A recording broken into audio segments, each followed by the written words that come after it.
299장을 부르시면서 주님 앞에 나아가기를 원합니다.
간주하겠습니다. 자리에서 일어서 서겠습니다.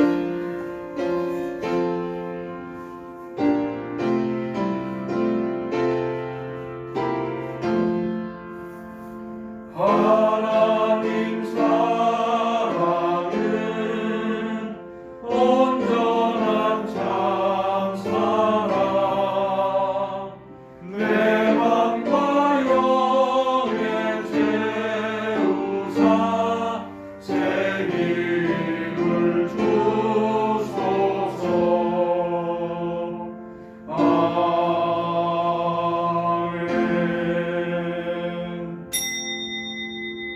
말씀이 육신이 되어 우리 가운데 거하심에 우리가 그의 영광을 보니 아버지 독생자의 영광이요 은혜와 진리가 충만하더라. 아멘. 1장으로 주님 앞에 나아갑니다.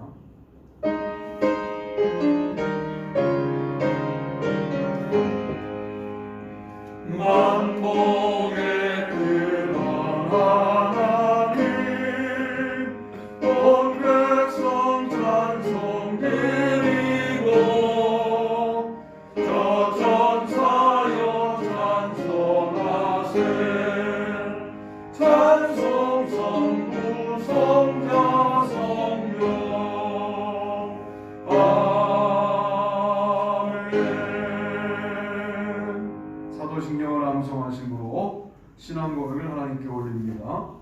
전능하사 천지를 만드신 하나님 아버지를 내가 믿사오며 그의 아들 우리 주 예수 그리스도를 믿사오니 이는 성령으로 잉태하사 동정녀 마리아에게 나시고 본디오 빌라도에게 고난을 받으사 십자가에 못 박혀 죽으시고 장사한 지 사흘 만에 죽은 자 가운데서 다시 살아나시며 하늘에 오르사 전능하신 하나님 우편에 앉아 계시다가 저리로서 산 자와 죽은 자를 심판하러 오시리라.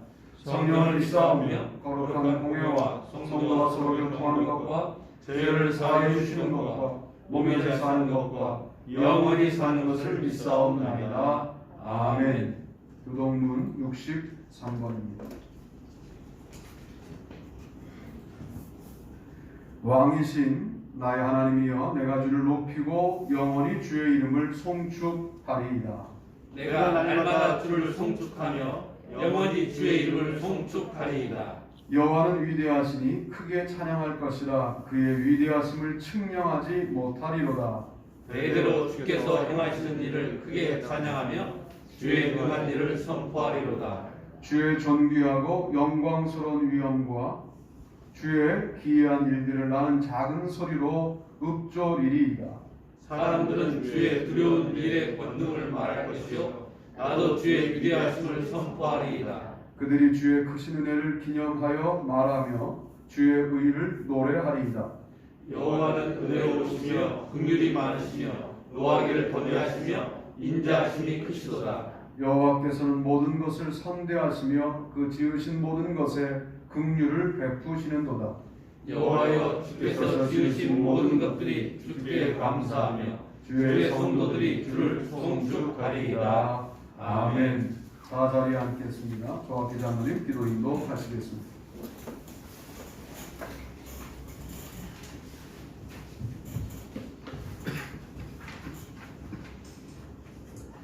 사랑과 은혜가 많으신 주님, 한 주간도 지켜주심을 감사드립니다. 이 시간 우리들의 마음을 모아서 예배자의 모습으로 주님 앞에 모였습니다. 비록 예배의 모습이 예전과는 다른 모양으로 교회에서, 가정에서 각자의 처해진 상황의 자리에서 주님께 예배를 드리지만 예배드리는 모든 이의 마음속에 주님을 향한 거룩하고 정결한 예배자의 모습으로 서 있기를 원합니다. 사랑의 주님, 국내뿐만 아니라 전 세계가 코로나 바이러스 감염으로 인해 사망과 공포가 세상을 덮고 있습니다. 그동안 자랑했던 인간의 지식과 정교하게 계산된 숫자의 세상이 얼마나 무지하고 부질없는 인간의 교만함이었음을 인정하며 주님 앞에 내려놓습니다.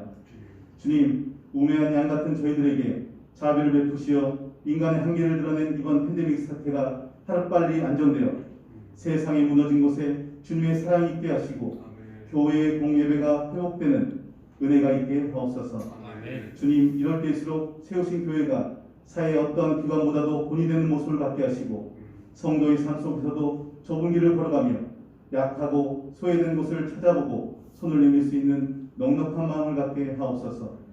교회가 모이는 힘이 약해진 예배로 인하여 예배를 점점 쉽고 편하게 여겨지는 마음을 회개하게 하옵소서. 우리가 서 있는 자리에서 항상 주님의 인재함을 느끼며 말씀이 우리의 삶을 편안하게 하시고 기도의 힘이 지금 겪고 있는 모든 역경을 이겨내는 능력이 되게 하옵소서. 대한민국을 사랑하신 주님, 온 세계 혼란 속에서도 중심을 잃지 않고 성장하게 하심을 감사드립니다. 그렇지만 이 순간에도 힘겨운 삶의 한 자락을 잡으며 신음하고 있는 영혼들을 기억하여 주시고 주님의 사랑과 위로하심이 무너진 생활의 터전을 두고 고통 속에 있는 모든 이들에게 주님의 능력으로 나타내시기를 소원합니다. 대통령을 비롯하여 정치하는 모든 이들에게 국민들이 모이게 하시고 진보와 보수의 벽이 무너지고 대한민국으로 하나가 되게 하옵소서. 양보하고 합리적인 대화로 화합과 통합의 정치가 이루어질 수 있도록 주님의 도우심이 있게 하옵소서. 세우신 예수 사랑교회를 지켜주시고 교회 사명을 감당해 주시니 감사드립니다. 작은 교회지만 주님의 큰 마음을 품게 하시고 사명을 충실히 감당하는 복된 교회로 성장할 수 있도록 주님 인도하여 주옵소서. 어려운 환경 속에서도 부흥이 일어나는 기적이 있는 교회가 되게 하시고 세우신 소현성 목사님 영과 육의 강건함 속에 말씀 선포에 성령님의 크신 은혜가 있게 하옵소서. 올 한 해도 주님께서 교회 주신 말씀으로 실제가 되게 하는 말씀이 우리들의 생활 안에 능력으로 나타나게 하시고 삶의 간증으로 고백되어지기를 소망합니다. 모든 것의 시작과 끝을 주님께 의지하며 이 모든 기도는 예수 그리스도의 이름으로 기도드립니다. 아멘.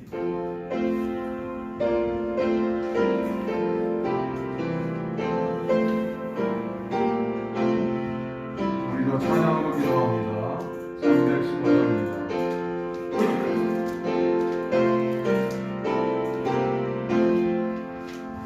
내 주 대신 주를 참 사랑하고 또 그의 곁에를 나도합니다. 은혜를 주신 내 예수시니 이전보다 더욱 사랑합니다. 주 날 사랑하사 구하시려고 저 십자가 고난 당하셨도다.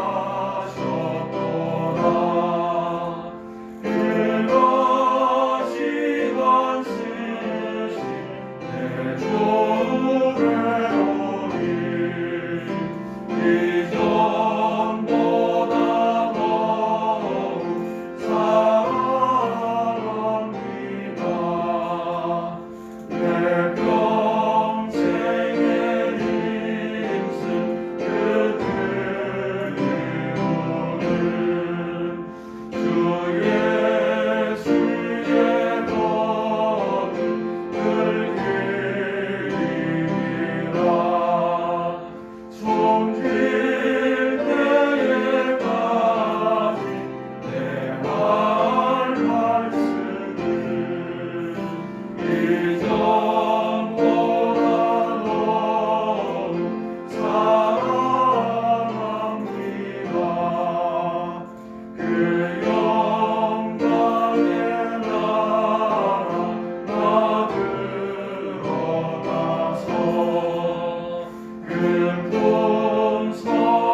오늘 함께 은혜 받으실 말씀은 창세기 1장 1절 2절 말씀입니다.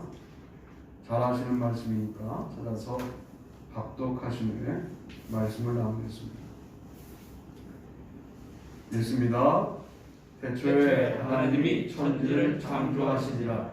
땅이 혼돈하고 공허하며 흑암이 깊음 위에 있고 하나님의 영은 수면 위에 운행하시니라. 아멘. 오늘 저는 나는 아직도 믿는다 이런 제목으로 말씀을 드리려고 합니다. 여러분, 믿음이라는 게 결코 우스운 것이 아니다 하는 것을 우리는 우리의 삶을 통하여 증명해내면서 살아가야 할 역사적인 책임이 있다라고 말씀을 시작합니다. 우리가 아무리 어려워도 창세기에 땅이 혼돈하며 공허하고 흑암이 깊음 위에 있던 그 어려움보다 어렵지 않거든요. 그러면 빛이 있으라를 기대하며 살아가는 거죠. 나에게 한마디만 허락해달라고. 성경 66권의 모든 말씀이 나의 말씀이라고 믿는다라고 말하는 것은 원론이고, 지금 매우 위기에 처한 나에게 한 말씀을 달라고 우리가 매달려 기도하는 거예요. 성경의 어느 말씀이어도 그 말씀이 한 말씀으로 나에게 주어질 때 우리는 회복되기 시작합니다. 이것을 나는 아직도 믿는다 그 말이에요.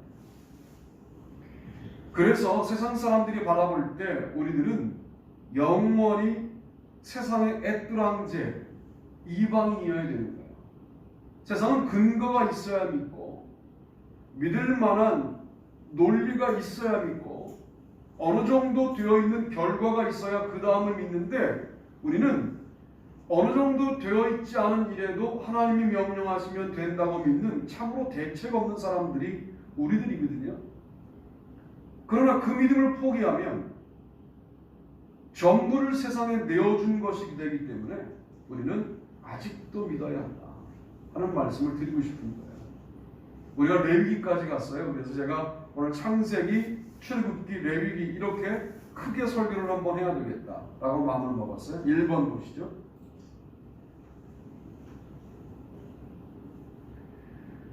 다 같이 소 제목과 본문까지 읽습니다. 시작. 나는 아직도 하나님의 작품을 믿는다.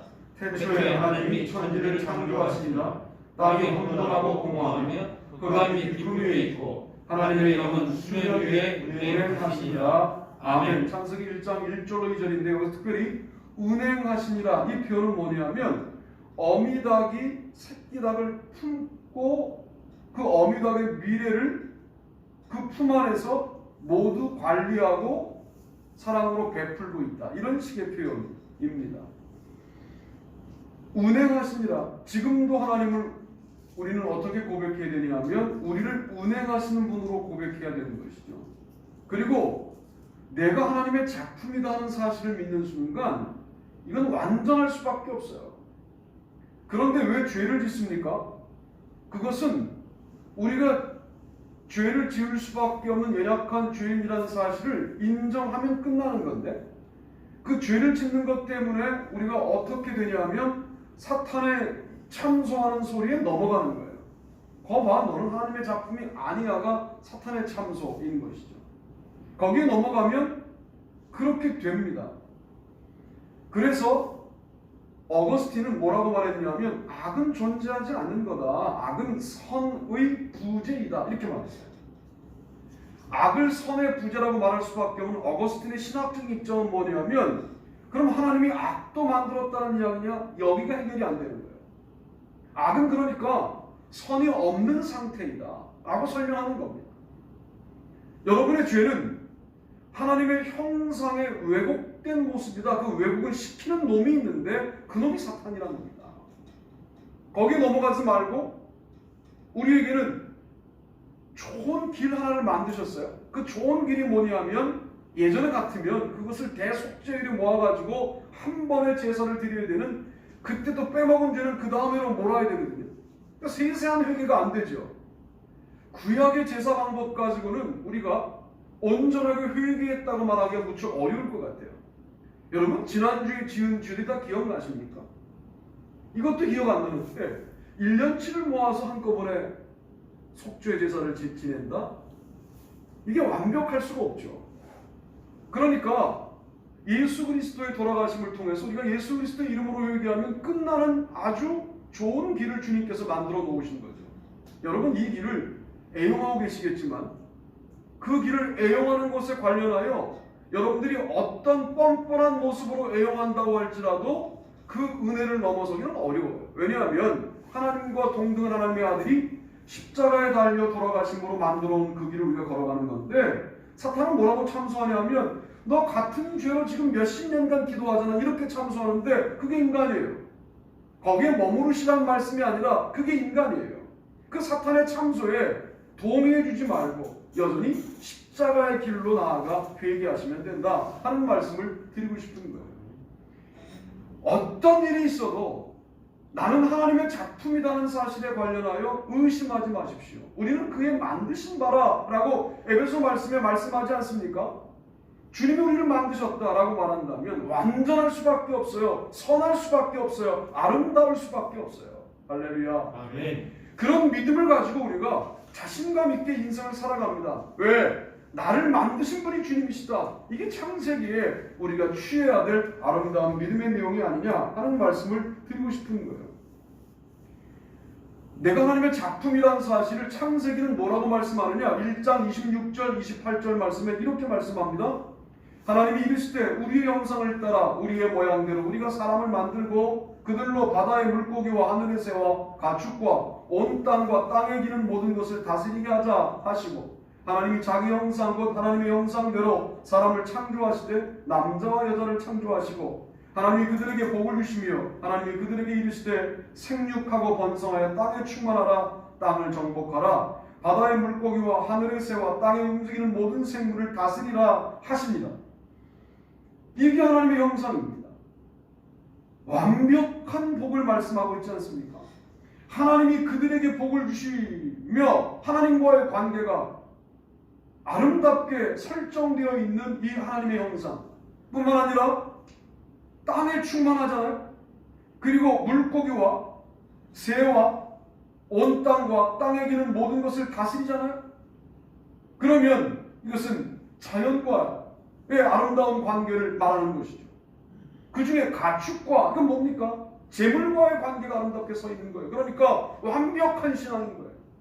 하나님의 형상은 위로 하나님과의 관계를 아름답게 설정해 가고 그리고 옆으로 자연과의 관계를 아름답게 이루어가고 그리고 가축과의 관계를 재물과의 관계를 아름답게 이루어가는 그 균형감과 질서와 조화로움이 하나님의 형상에 있는 겁니다. 그게 바로 뭐예요? 우리 하나님의 작품이라고 하는 증거인 것이죠. 이것이 아무리 우리가 아니라고 왜곡하고 싶어도 왜곡될 수 없는 하나님과 우리의 관계입니다. 왜곡이라는 말은 진실이 아니라는 말이잖아요. 진실은 거기에 있지 않다는 말이에요. 여러분, 우리가 죄인이 아니란 말이 아닙니다. 죄인이죠. 뭐 순간순간 죄를 짓습니다. 인간의 감정이라는 것이 얼마나 웃기냐면 뭐 그냥 지나가다가도 지나가는 사람 아무나랑 상관도 없는 사람이 그냥 미워지기도 하고 그리고 내 앞에 운전하는 사람이 아무런 나랑 관련도 없는데 나의 욕을 먹기도 하고 인간의 죄라는 게 너무나 다양해서 우리가 죄가 우리를 정복하지 않았다고 말하기가 어려운데 그러나 그것은 우리를 왜곡하는 것이고 하나님의 진실은 어디에 있느냐? 내가 너를 만들었는데 나의 형상을 따라 만들었다. 너는 나의 작품이다 라고 하는 사실을 기억해라 라고 말씀하시는 거죠. 사실은 나는 아직도 하나님의 작품임을 믿는다라고 임자를 집어넣어야 될 것 같았는데 내가 왜 어색한 문장인 나는 아직도 하나님의 작품을 믿는다라고 말했을까요? 우리가 작품이 아닐 수도 있습니다. 주님을 영접하지 않을 수도 있으니까. 그러나 주님을 영접한 결정적인 경험을 갖고 있다면 이것은 취소될 수 없는 은혜인데 하나님의 작품은 하나님께서 섭리하시고 재창조하시고 재섭리하시고 아름답게 조화하시고 붙드시고 인도하시고 끝까지 책임진다라고 하는 사실을 여러분 기억할 필요가 있습니다. 김이곤이라고 하는 교수가 출애굽기를 해석하면서 책 제목을 뭐라고 정했냐면 하나님의 약속은 절대 폐기되지 않는다라고 말했어요. 이게 이제 출애굽기에 관련된 그분의 신앙 고백이에요. 저는 이렇게 그 고백을 변경하고 싶어요. 하나님의 작품은 절대로 폐기 처분되지 않는다. 여러분 스스로 괴로울 때가 왜 그렇습니까? 나이를 먹은 증상들이 나타나고 이렇게 인생이 저물어 가는가? 뭐 해놓은 일이 별로 없는데 그러나 우리는 우리의 한계 내에서 이모저모 해야 할 일들을 야금야금 하는 겁니다. 그 이후에 주님이 어떻게 일하시는가는 우리의 영역이 아닌 거예요. 그러나 이 겨자씨만한 일들을 하지 않으면 30배, 60배, 100배의 결실을 우리가 보기는 어렵습니다. 그러나 겨자씨만한 일들을 하시면 돼요. 그 일을 하는 근거가 뭡니까? 우리가 여전히 하나님의 일하심을 믿는, 하나님의 섭리하심을 믿는 하나님의 작품이라는 사실을 믿고 있기 때문에 할 수 있는 일들이어야 돼요. 그러면 주께서 모든 것들을 책임지시고 우리는 주께서 허용하신 아름다운 자연세계와 가축과 모든 온 땅을 다스리는 삶을 살게 되는 것이다. 올 한 해 잘 다스려서 큰 복을 받으시고 큰 복의 아름다운 내용이 주님 앞에 아름다운 헌신으로 나타나는 귀한 한 해가 되기를 주님의 이름으로 축복합니다. 아멘. 두 번째 보시죠. 두 번째 읽습니다. 시작. 나는 아직도 하나님의 구원을 믿는다. 그의 누이가 어떻게 되는지를 알려고 멀리 섰더니 바로의 딸이 목욕하러 나일강으로 내려오고 시녀들은 나일강가를 거닐 때 그가 갈대 사이에 상자를 먹어 시녀를 보내어 가져다가 열고 그 아기를 보니 아기가 우는지라 그가 그를 불쌍히 여겨 이르되 이는 히브리 사람의 아기로다. 아멘. 출애굽기 2장 4절로 6절입니다. 자, 제가 여러분에게 한번 상상력을 자극해 드릴게요. 여러분이 만약 모세처럼 이런 시대에 태어났다고 합시다. 행복할 수 있겠습니까? 갓난아기 때 처형당할 수 있는 시대에 태어난 거예요. 그래도 요게벳이 용기가 있어서 다락방에 숨어 키우다가 목소리가 너무 우렁차니까 드디어 더 이상 숨길 수 없게 되었을 때 나일강에다가 갈대 상자를 띄운 것 아닙니까? 그것이 공주의 눈에 발견되어 건짐받게 되고 그 장면을 따라가고 있던 미리암 확인하고 유모로 어머니를 소개하는 것 아닙니까? 데려다가 집에서 키운 것 같아요. 젖될 때까지. 그러고 난 다음에 다시 왕궁으로 보내서 왕궁 생활을 시작합니다. 모세가 언제 부름받은 겁니까? 갈대 상자에서 건짐받았을 때 부름받은 거예요. 사실은 우리는 모세의 스토리를 다 알고 있기 때문에 모세가 자기가 부름받은 사람이라는 사실을 언제 깨닫게 되었는가를 성경 내에서는 알아요. 왜? 대략 80세쯤 호렙산에서 주님을 만나고 난 다음에 그는 자각합니다. 내가 사명자구나. 그런데 우리는 언제부터 이것을 자각하느냐가 상당히 중요한 영적인 실력이 될 텐데 여러분 우리가 자의식을 가지고 나름대로 판단할 수 있을 때 아내가 사명자구나 이것도 아름답지만 날 때부터 사명자로 부름받았다라고 하는 그런 의식을 부모님으로부터 공급받고 그리고 이제 말을 배우면서 사명자라고 훈련되고 이렇게 미리 우리가 부름받은 것을 깨달으면 더 아름다운 역할들을 감당할 수 있겠다라고 묵상해 보게 되는 거예요. 모세는 우리가 지금 가지고 있는 성경을 갖고 있지 못했잖아요. 우리는 그 성경을 갖고 있기 때문에 그런 안내서를 갖고 있는 우리들은 모세보다 더 믿음이 좋아야 하는 겁니다. 80 되어서 깨닫는 것은 모세를 따라가는 건데 그것은 모세를 제대로 학습한 게 아니에요. 모세를 학습했으면 먼저 일찍 부름받는 길로 우리가 나아가야 합니다. 뭘 믿어야 하느냐? 어떻게 해야 부름받느냐? 이집트의 치하에 노예로 살고 있을 때에도 여전히 하나님의 구원이 폐기된 것이 아니다라는 사실을 믿는 자들을 주님이 주목하고 계시다가 그들에게 사명을 부어주시는 것 아니냐 말이에요. 우리가 이 싸움에서 이겨야 합니다.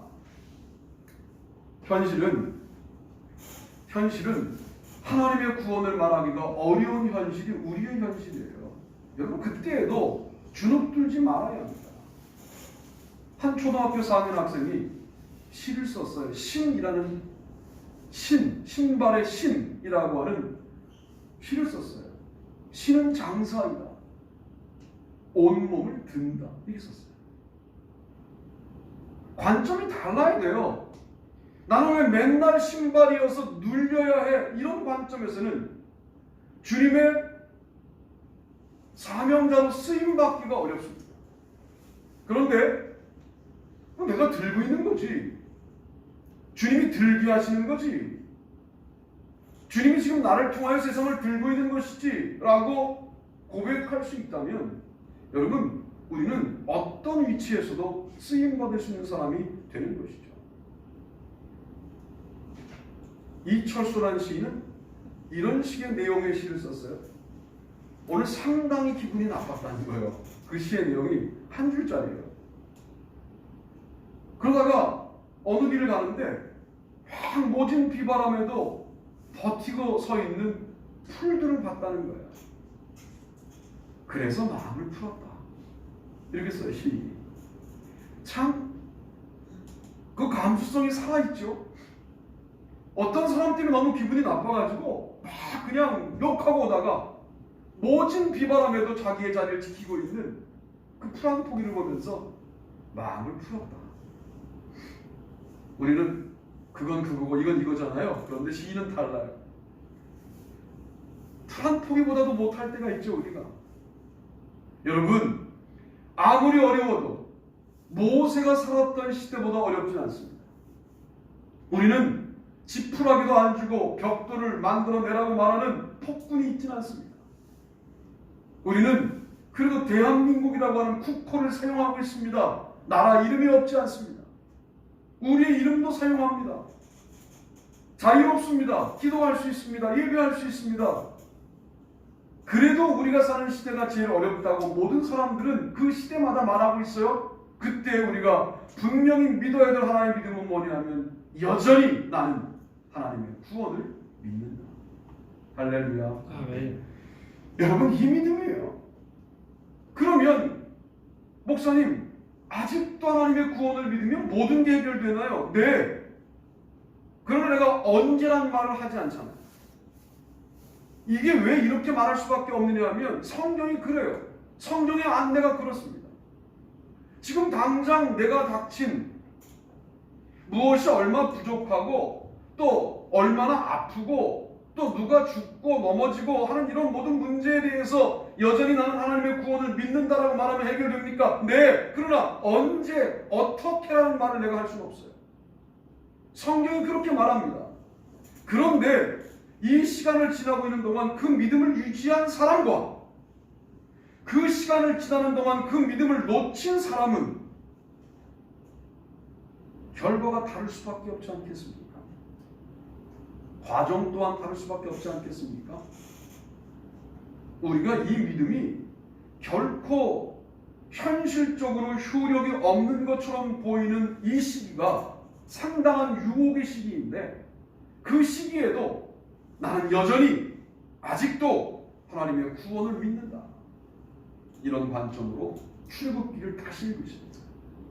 그러면 그 숱한 아무런 변화가 없는 날들을 보냈던 그 사람들에게 60만이라고 하는 장정이 포함된 수백만의 사람들이 애굽을 나오게 만드는 그 놀라운 감격적인 장면들을 우리가 보게 되고 홍해를 마른 땅으로 건너게 되고 요단강을 마른 땅처럼 건너서 가나안에 들어가는 그 놀라운 역사를 경험하게 하시는 것이죠.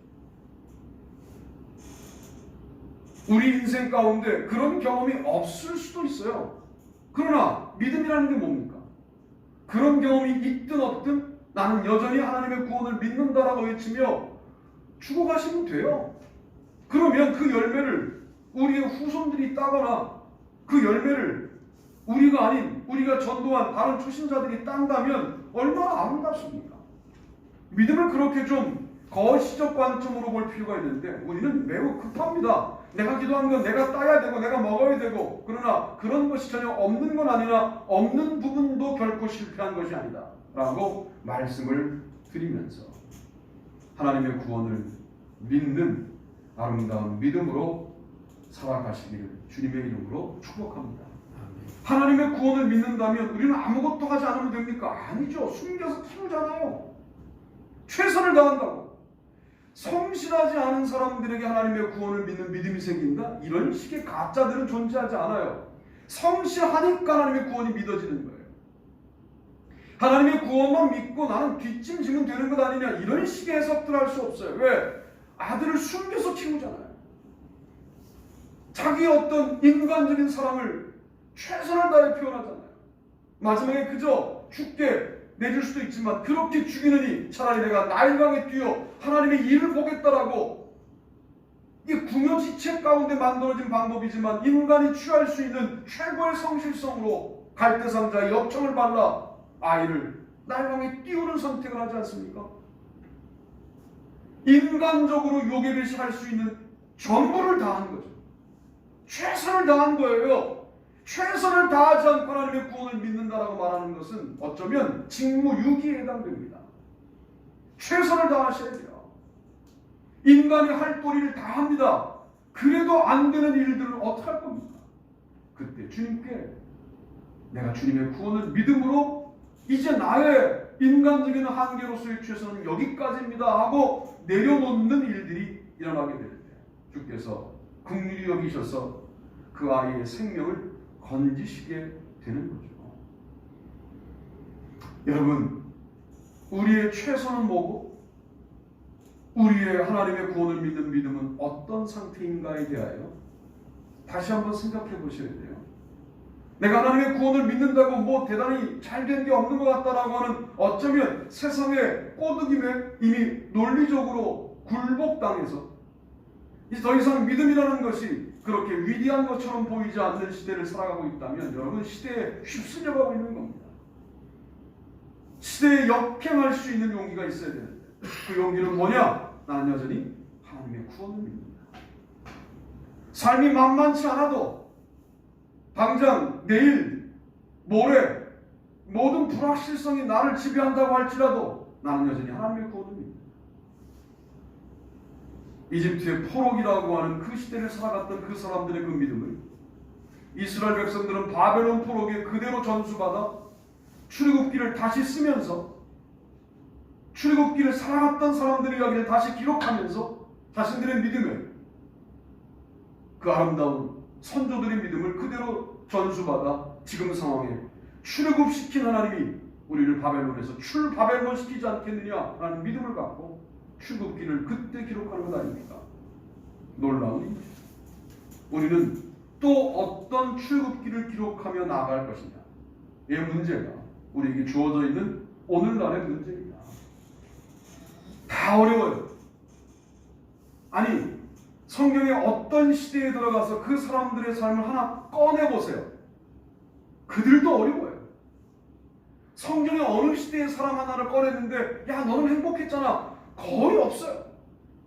다 어느 시대든 그냥 무작위로 꺼내보아도 우리만큼 다 어려워요. 아니, 우리보다 더 어려워요. 솔직히 말하면 우리 어려운 건 어려운 것도 아니에요. 성경에 어려운 사람들은 나라도 잃어버리고 뭐 별것 다 잃어버리고 난 다음에도 하나님 붙잡고 일어서는 그런 믿음들로 고백되어 있는데 우리는 우리 시대의 어려움이 전부인 것처럼 고백하면서 살아가는 거예요. 역시 나의 감기가 옆집에 그 어떤 중병보다 더 아픈 이 원리가 성경 읽는 우리들의 입장에도 있는 거예요.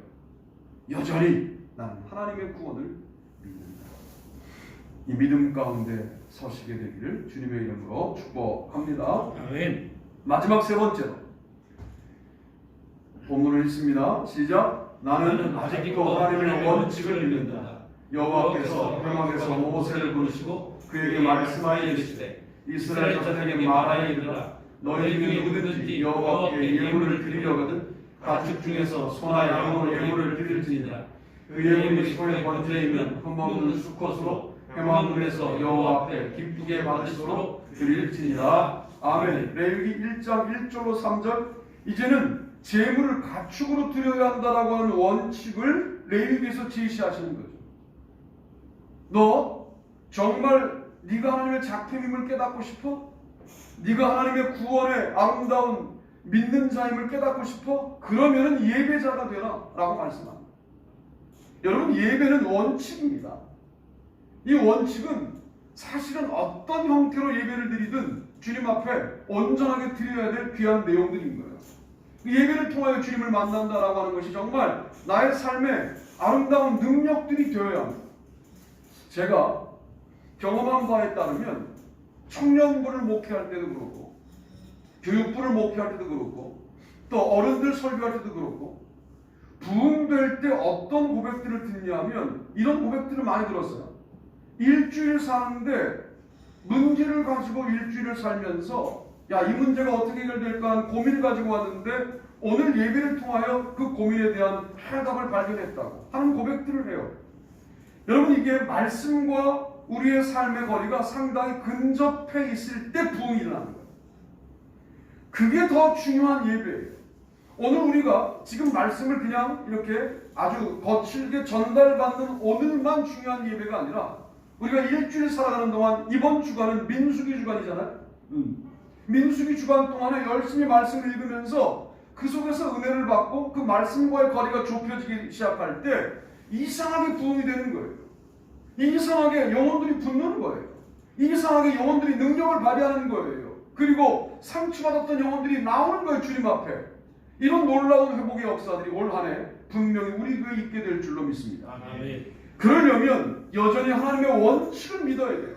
원칙을 지켰는데 주님의 약속을 지켰는데 주님이 축복하시지 않아 라고 하는 것에 동의하면 안 돼요. 원칙대로 살면 복을 받는다는 사실을 인정하셔야 돼요. 이 인정은 너무나 중요한 거예요.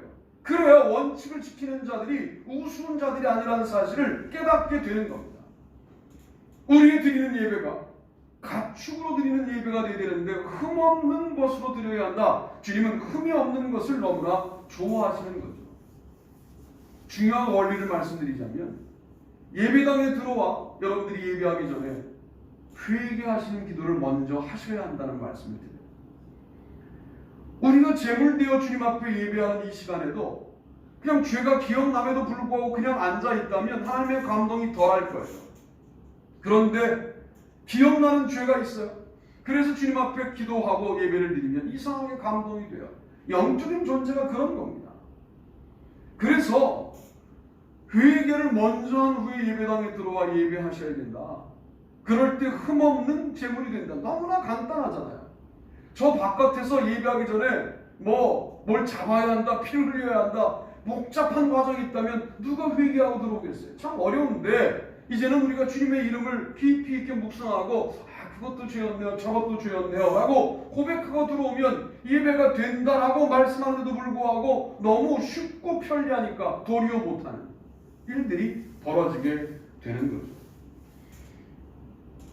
가축으로 제물을 드려야 한다는 거예요. 남의 것을 브로커로 하여 드리는 것을 결코 제물이라고 생각하시면 안 돼요. 우리 것을 주님께 바쳐서 제물 삼아 드리는 거예요. 중간에 뭘 연결하는 것이 이제 그리스 로마 시대 때 있었거든요. 그래서 위에 패트론이 있어요. 후원자가 있고 클라이언트가 있어요. 그리고 중간에 브로커가 있습니다. 이게 그 당시 성경이 기록될 당시 1세기, 신약성이 기록될 1세기의 사회 문화적인 배경이에요. 그래서 성경을 해석하는, 문화를 해석하는 사람들은 패트론, 하나님, 브로커, 성령님, 클라이언트, 우리들 이렇게 해석하는 경향들도 있어요. 그 당시에 어떤 문화적인 것을 넣어서 해석할 때. 그러나 예배는 브로커로 드리는 게 아니라고요.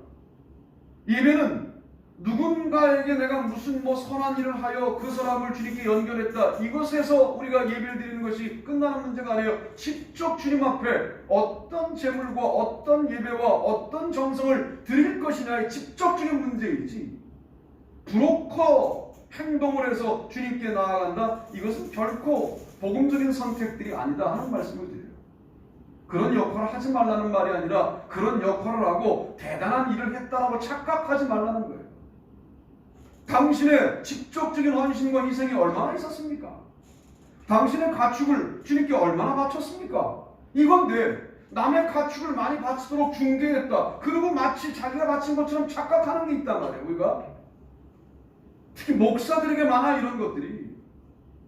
내 설교 한마디로 헌금이 얼마 멋진 줄 아냐고. 그게 뭐 얼마나 대단한 일인데. 참 답답한 일이란 말씀을 드리는 거예요. 나는 그 얘기가 어떻게 들리냐면 저 요즘 예배가 안 돼요. 이렇게 들린다고요. 너의 헌신이 얼마나 있었느냐를 물어야 되는데 내가 설교하여 헌신하게 했다고. 나쁜 역할은 아니나 그게 그렇게 자랑할 만한 일도 아니다 하는 말씀을 드리는 거예요. 정말 내가 내 가축을 얼마나 잡아 주님 앞에 드렸느냐. 이 예배가 회복되어야 된다. 그것도 흠없는 것으로.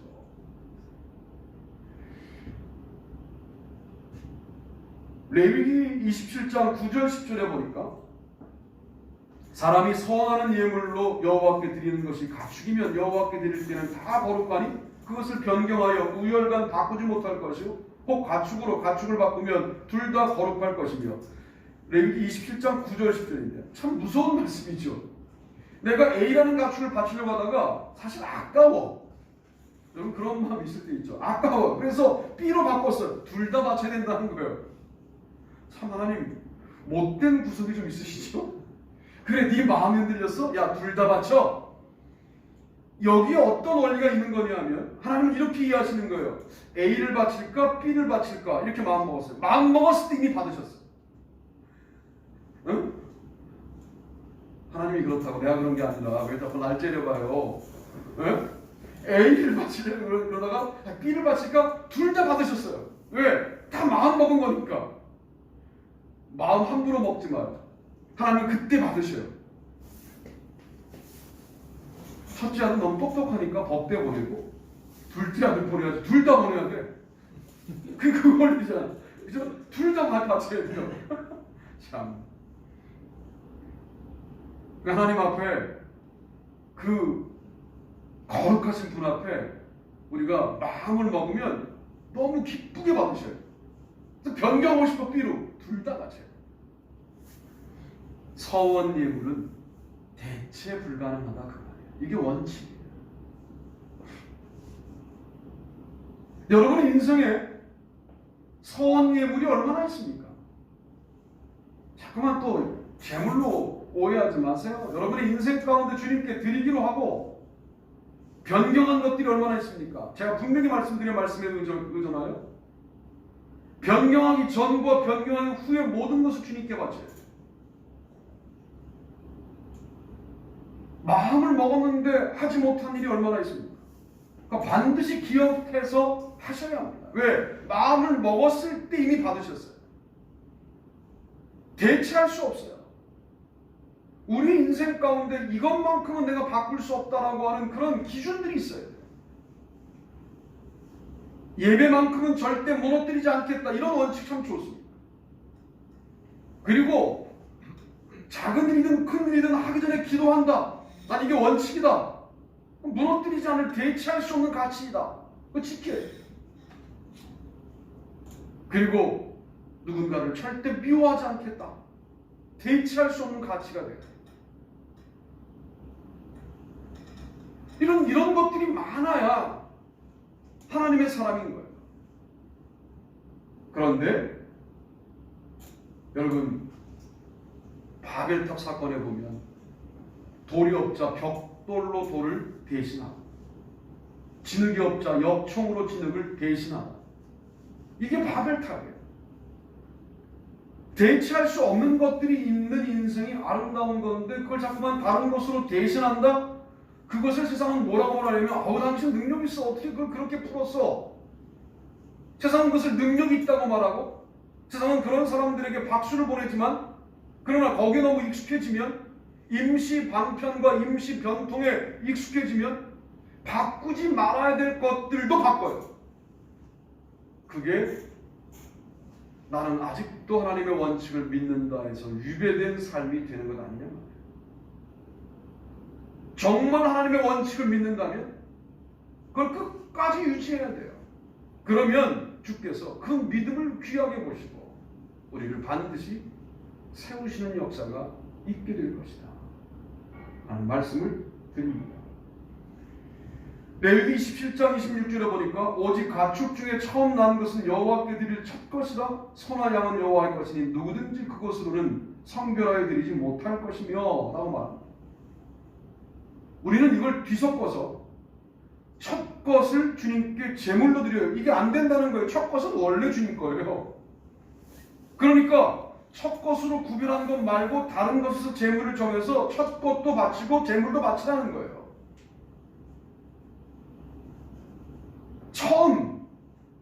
처음 것을 바치라고 하는 주님의 뜻이 뭘까를 생각해 보니까 오염되기 전이에요. 그래요. 순수한 거예요. 우리의 처음 먹었던 마음을 잃어버리지 않는 것은 너무나 중요합니다. 하나님이 지금은 일단 어려운 교회를 돕는 역할들을 감당해 하시지만 우리의 처음 먹었던 마음, 이제 어려운 지역에 학교를 세우겠다? 이제 기도도 못하죠. 될 것 같지 않으니까. 여러분 기도에서 어느 순간 사라졌어요 그거? 왜 빼요? 에이 그거 10년 넘어도 안 된 건 안 되는 일이지. 이미 포기한 거죠. 그러시면 안 돼요. 기도도 못합니까? 성도로 가자 어느 순간 기도에서 빠지죠.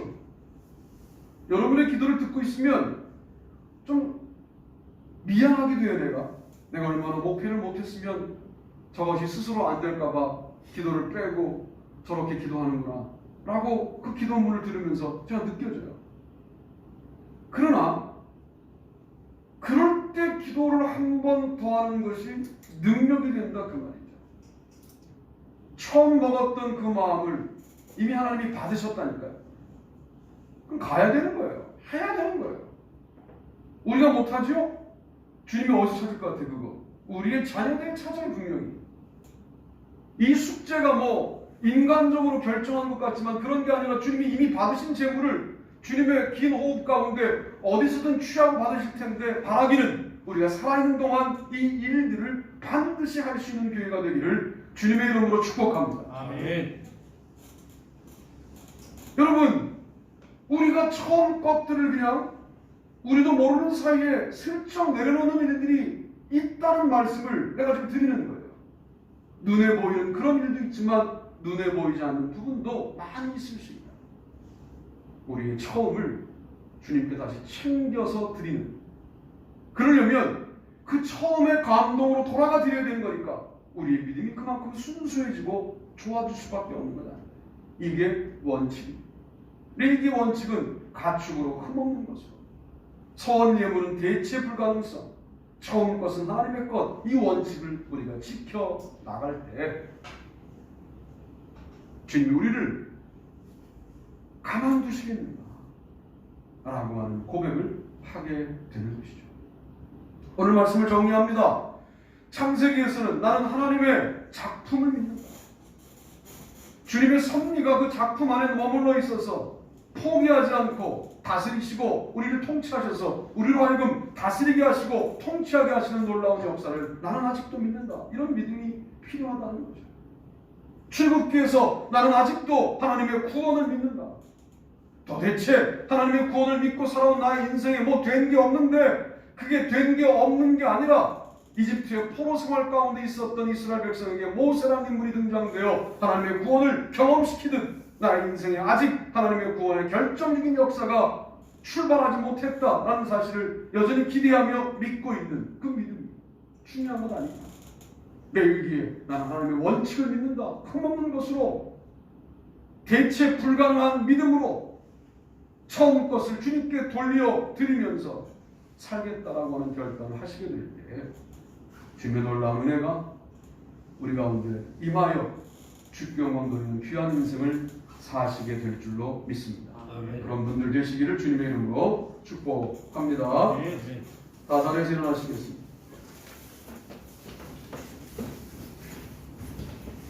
찬송가 314장 찬송하시면서 준비하신 힘을 바치시고 축복 축도함으로 예배를 마치겠습니다.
하나님, 우리가 여전히 하나님의 작품임을 믿게 도와주시고 하나님의 구원 역사에 우리가 속해 있음을 믿게 도와주시며 하나님의 원칙을 지켜 하나님의 복을 누리는 우리가 될 수 있다는 사실을 믿게 도와주셔서 이 한 해가 모세 오경이 우리에게 말하는 복을 실제로 확인하고 누리는 아름다운 한 해가 될 수 있게 도와주시고 이들을 축복하셔서 아름다운 주님의 사업이 확장되는 데에 귀하게 쓰임받도록 우리 모두를 인도하여 주옵소서. 이제는 우리 주 예수 그리스도의 은혜와 하나님 아버지의 원하신 사랑하심과 성령님의 축복하시는 놀라운 역사가 우리 모두들 위해 영원토록 같이 하시옵기를 간절히 축원하옵나이다. 아멘.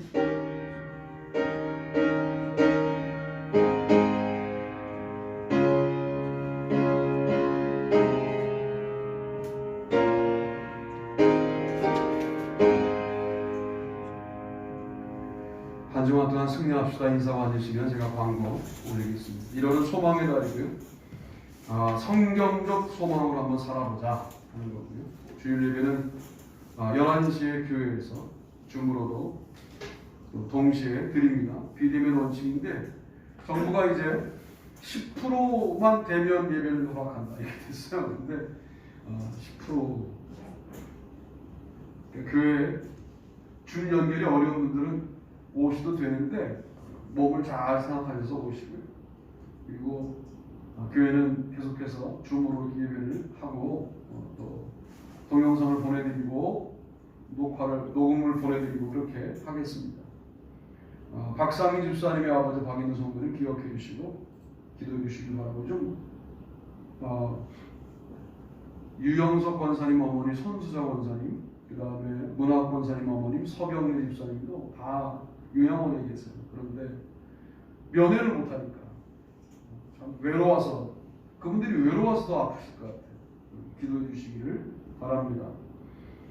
예배 후에 기획위원회로 모입니다. 이거는 행복한 기획위원회. 우리 교회가 이제 우리 교회도 작은 교회죠. 그런데 뭐 행사에 뭐 이렇게 돈을 쓰지도 말고 잘 모아서 어려운 교회에 보내자. 그래서 대략 이제 결정해 주셔야 될 일이지만 내년도에는 대략 한 10개 교회 이상, 10개 교회 정도의 돕는, 그러면 매달 한 100만 원 정도씩 헌금하는 것이 돼요. 다른 교회에. 그러면 1년 되면 한 1,000만 원, 1,200만 원 이렇게 그렇게 될 것 같습니다.